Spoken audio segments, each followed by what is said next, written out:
बिस्मिल्लाहिर्रहमानिर्रहीम। अस्सलामु अलैकुम वरहमतुल्लाहि वबरकातुहू। स्टूडेंट्स, आज हम लोग अपनी 10th क्लास फ़िज़िक्स का लेसन नंबर 10 जो है वो डिस्कस करेंगे और ये चैप्टर नंबर 1 है। और स्टूडेंट्स, चैप्टर नंबर 1 के अंदर जो आज का हमारा टॉपिक होगा ये होगा students conceptual questions of exercise का, कि हमारी एक्सरसाइज में जो कंसेप्चुअल क्वेश्चंस हैं एक तो उनके आंसर्स को इंशाल्लाह डिस्कस करेंगे और साथ ही हमारी बुक के अंदर जो जनरल क्वेश्चंस मैंने आपसे पूछे थे लॉजिकल या हमारी बुक के अंदर ऑलरेडी गिवन थे, तो उन क्वेश्चंस के आंसर्स को भी साथ ही इंशाल्लाह ताला हम लोग डिस्कस करेंगे। इसी के साथ ही स्टूडेंट्स, अगर हम अपनी एक्सरसाइज की तरफ मूव करें तो हमारे कंसेप्चुअल क्वेश्चंस में जो सबसे पहला क्वेश्चन था स्टूडेंट्स ये है, if the length of simple pendulum is double what will be the change in its time period. Students, ये एक इंपॉर्टेंट शॉर्ट क्वेश्चन है, इसको आप मार्क भी कीजिएगा। अच्छा, इसमें करना क्या है, लिखा है जी if the length of simple pendulum is doubled, यानी अगर हम सिंपल पेंडुलम की लेंथ को 2 टाइम्स इंक्रीज़ कर दें, 2 टाइम्स इंक्रीज़ कर दें, जैसे कि according to the given condition length of simple pendulum is 2L। अच्छा, so what will be the change in its time period. तो टाइम पीरियड के फॉर्मूले पे क्या चेंज पड़ता, तो स्टूडेंट्स हम क्या करेंगे, सबसे पहले सिंपली टाइम पीरियड का फॉर्मूला लेंगे, L is equal to 2L हम कंसीडर करेंगे और हम इसको सब्सटीट्यूट कर देंगे अपने फार्मूले के अंदर, जहाँ लेंथ लिखा था उसकी जगह पर 2L को। अब जैसे ही हम स्टूडेंट्स यहाँ पर 2L लेते हैं तो अब आप ये देखें कि यहाँ से जो √2 की वैल्यू है, ये √2 एक एक्स्ट्रा चीज़ है, हम √2 को सेपरेट कर लेते हैं बाहर और इस तरह से कॉमन निकाल लेते हैं। तो जब √2 यहाँ से बाहर शिफ्ट होगा तो कम्प्लीटली अंदर टाइम पीरियड का फार्मूला बच जाएगा और इसी टाइम पीरियड के कंप्लीट फार्मूले को हम नीचे मेंशन कर देते हैं इस तरह से, और ये t विदाउट स्क्वायर रूट है तो ये लिखा जाता है the next time period is √2 time the time period of simple pendulum. So हम क्या कहते हैं, thus the time period will become this. तो ये हमारे पास एक मैथमेटिकल कंक्लूजन था जिसमें हमने सिर्फ लेंथ को चेंज करके जो है उसका इफेक्ट फाइंड आउट किया कि उस पर क्या चेंज आता है। और √2 का मतलब ये है कि स्टूडेंट्स आपकी जो वैल्यू है वो डिक्रीज होना शुरू हो जाएगी। तो इसका मतलब ये है कि अगर आप उसकी लेंथ इंक्रीज़ करेंगे तो आपका टाइम पीरियड क्या होगा स्टूडेंट्स, वो चेंज हो जाएगा, डिक्रीज़ होना शुरू हो जाएगा। According to the given formula भी हमें ये पता है कि time period directly proportional to था लेंथ के, और अगर लेंथ इंक्रीज़ करेंगे तो हमारे पास फिर टाइम पीरियड की वैल्यू जो है वो भी चेंज होना शुरू हो जाती है। तो हमने यहाँ पर इस चीज़ को भी फाइंड आउट किया। नेक्स्ट स्टूडेंट, हमारे पास क्वेश्चन है, a ball is dropped from the certain height onto the floor and keeps bouncing. Its motion of the ball is simple harmonic. बिल्कुल हो सकती है या नहीं हो सकती, ये हमने कंक्लूड करना है कि क्या जब हम बॉल को नीचे किसी सरफेस पर हिट करते हैं तो उसकी अप एंड डाउन मूवमेंट जो है वो अप एंड डाउन मूवमेंट क्या सिंपल हार्मोनिक मोशन है या नहीं। तो स्टूडेंट्स यहाँ पर आप ये बात याद रखिएगा कि अगर वो बाउंस कर रही है, अप एंड डाउन मूव कर रही है, तो हमें ये चीज़ याद रखनी है according to the definition of simple harmonic motion कि हमारे पास मोशन ऑफ बॉल जो है वो अबाउट इट्स मीन पोजीशन हो, टू एंड फ्रो मोशन हो, और उसकी direction of acceleration always directed towards its mean position रहे। तो स्टूडेंट्स उसके अकॉर्डिंग अगर देखें तो फिर ये बात गलत हो जाती है। तो कहता है कि जी no, the motion of the bouncing ball is not an example of simple harmonic motion because it does not fit the definition of simple harmonic motion which is as follow. तो इसके अकॉर्डिंग वो अपनी mean position के to and fro move नहीं कर रहा, तो इसलिए हम कहेंगे कि ये सिंपल हार्मोनिक मोशन की एग्जांपल नहीं है। थर्ड क्वेश्चन है, a students perform 2 experiment with a simple pendulum. He or she used 2 bobs of the different masses by keeping other parameters constant. To his or her astonishment, the time period of the pendulum did not change. Why?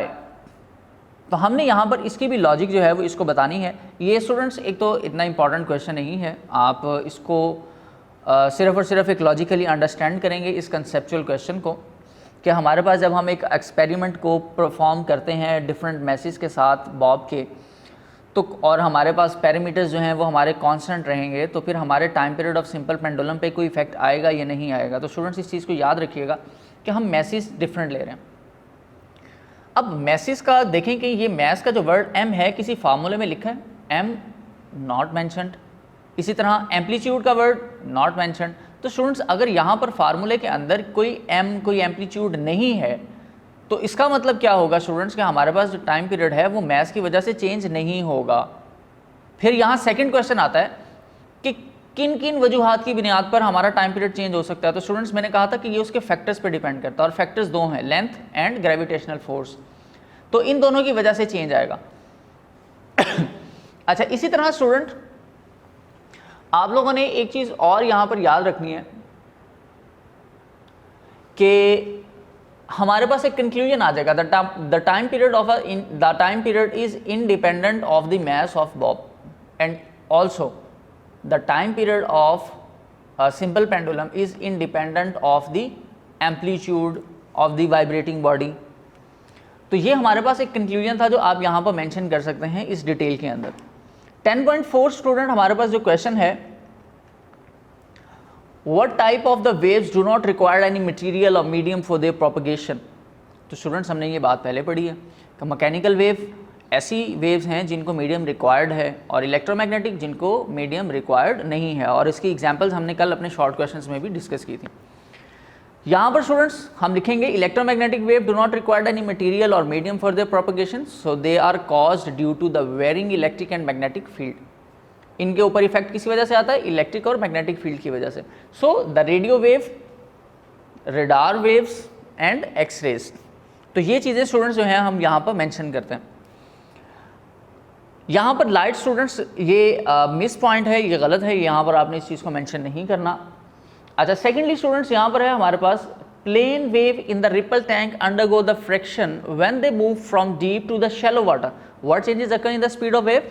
Students हमने ये बात भी पढ़ी थी कि हमारे पास जब हम डीप वाटर से शैलो वाटर की तरफ मूव करते हैं, ये मैंने एग्जांपल की मदद से आपको समझाया था कि जब हम डीप वाटर से शैलो वाटर की तरफ मूव करते हैं तो वेव्स रिफ्रैक्ट हो जाती हैं, रिफ्रैक्शन शो करती हैं। इसका मतलब ये है कि वो अपना एंगल चेंज करना शुरू कर देती हैं, अपनी वेवलेंथ को डिक्रीज़ करना शुरू कर देती हैं।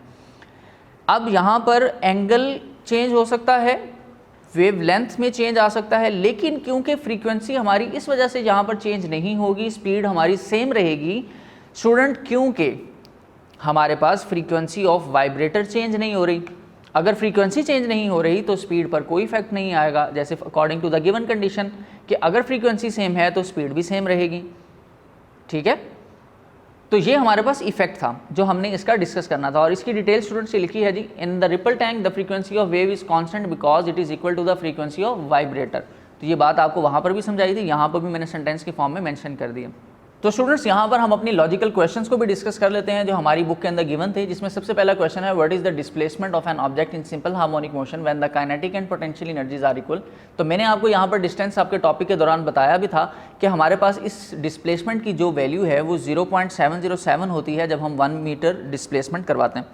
तो आप ये भी याद रख सकते हैं कि हमारे पास मिड पॉइंट और जो होगा हमारे पास मीन पोजीशन से एक्सट्रीम पोजीशन तक का मिड पॉइंट, जैसे for example if this is the first extreme, this is mean, this is extreme, तो मीन से एक्सट्रीम के दरमियान जो हमारे पास सेंट्रल पार्ट होगा वहाँ पर काइनेटिक और पोटेंशियल एनर्जी मैक्सिमम रहेगी। सेकंड क्वेश्चन है students, we have to check that which one of this examples are the simple harmonic. So हम ये बताएंगे यहाँ पर कौन सी सिंपल हार्मोनिक है। तो अकॉर्डिंग टू द डेफिनेशन, हमने डेफिनेशन के अकॉर्डिंग इसे चेक करना है, जिसमें सबसे पहले नंबर पे ये बात थी कि जो ऑब्जेक्ट है वो वाइब्रेटरी मोशन में हो, ऑसिलेट कर रहा हो। सेकंड पॉइंट ये था डेफिनेशन के according, acceleration is directly proportional to the displacement.